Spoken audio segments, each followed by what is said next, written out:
This workshop is part of a series of mindscape activities that connects people to nature through art. Mindscape is a Wye Valley area of outstanding natural beauty and Artspace Cinderford project. It's part of the Foresters Forest, the National Lottery Heritage Fund and the Landscape Partnership Programme.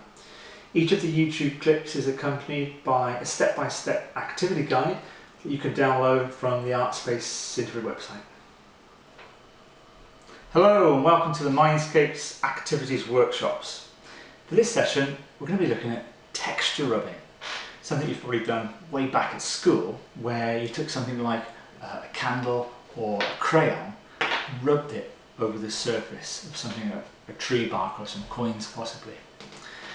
For this particular session I'm going to split it into two parts, making a texture board that you can then use any time of the year, and the actual application, the actual applying of the texture. In this case I've used a wax resist technique, something you've probably done at school as well, where using a candle initially I've then applied, in this case, some black ink, and the ink resists with the wax, revealing our original natural textures. So the materials I've got include my texture boards, which I'll talk about in a bit more detail in a second. I've got a candle, a black and a yellow crayon, fairly cheap crayons. I'll be using cheap photocopy paper, quite thin paper for this exercise. I've got some brushes, in this case some ink, some wood glue so I can apply my natural surfaces or man-made surfaces onto this cardboard.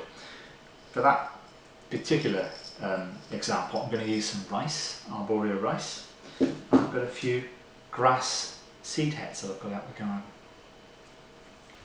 For the texture boards that I've made previously, I've used a number of different objects to create the texture, and they're quite fun to make, so it could be a session in itself for your learners.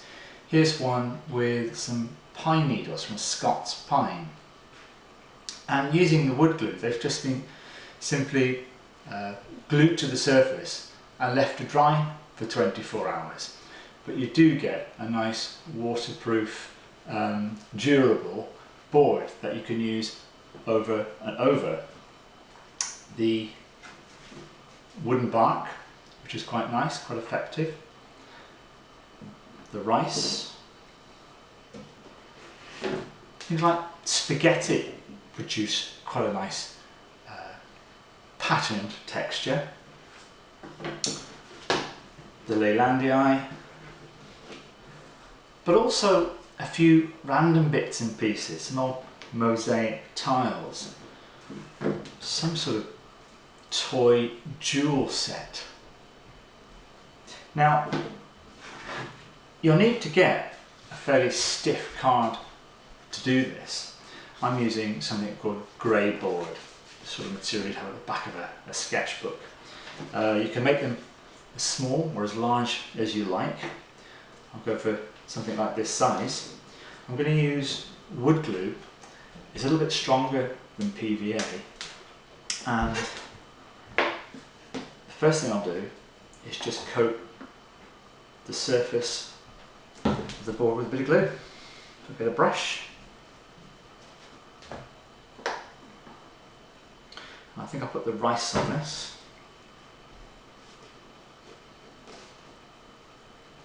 It's quite a generous layer. I'll go right to the edges.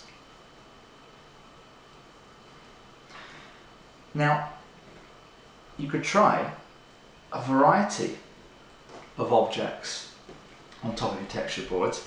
There's no guarantee you'll get fantastic results. Sometimes you will, sometimes you won't. Put that back in there. I'll take my rice, just gently sprinkle it over.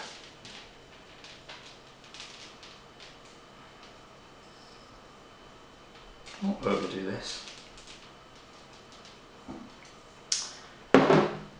just going to push it down gently, just to make sure that the glue can grip it.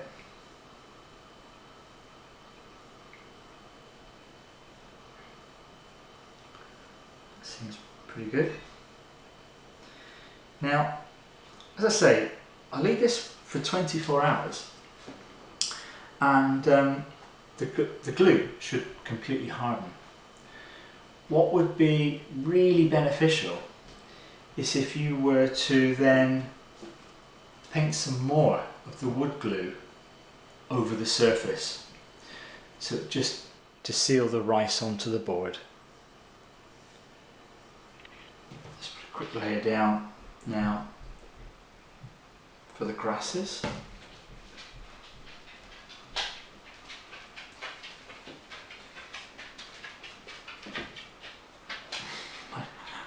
My dog walking past.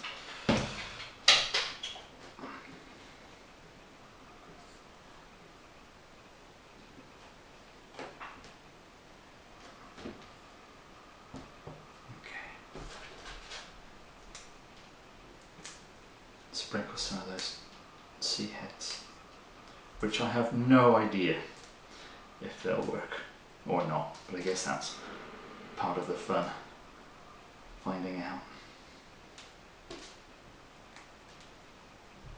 Okay, so again, I'll let this dry for 24 hours and then I'll seal it with another coat of the wood glue, just to make sure there's a really strong bond.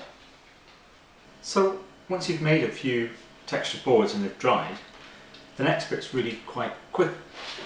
Take your paper and select some boards. What should I go for? The string. Let's go for that. I was thinking earlier, the reason these are half red, half green is because other learners have used and painted over them previously. It doesn't have anything to do with the texture rubbing. Right, so the reason we use quite thin, cheap photocopy paper is it's more malleable. It will bend and crease to the natural forms underneath easier. So no rocket science here, simply a case of just rubbing the side of a crayon over the surface of the paper with your board underneath. We'll do a positive rubbing first. So you get a black on a white, and that looks quite nice. I'm trying to hold my paper quite still as I do this, unless of course I wanted to deliberately shift it and get new marks. That's rather nice. But what does work really well is the negative candle wax technique. And I'll go that way. Again, just keeping your paper and your board still, you rub it over with candle wax. Try to be thorough, so just pick up on all the little details.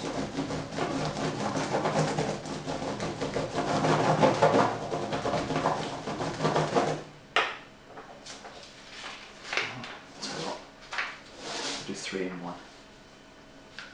The string.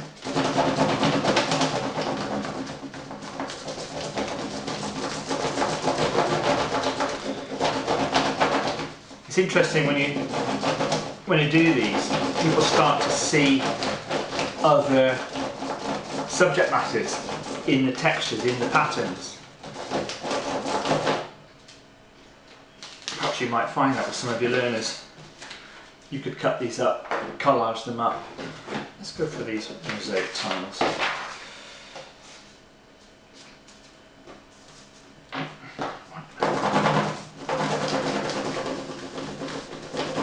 Okay.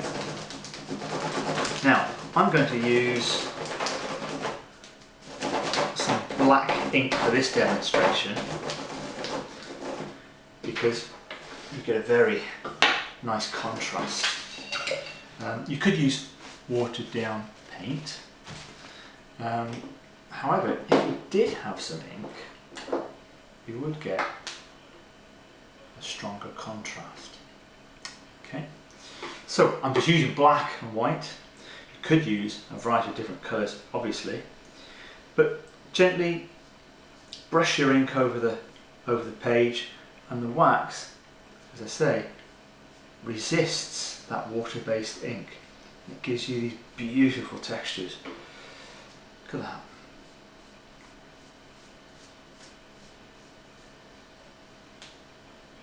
That'll take a few minutes to dry.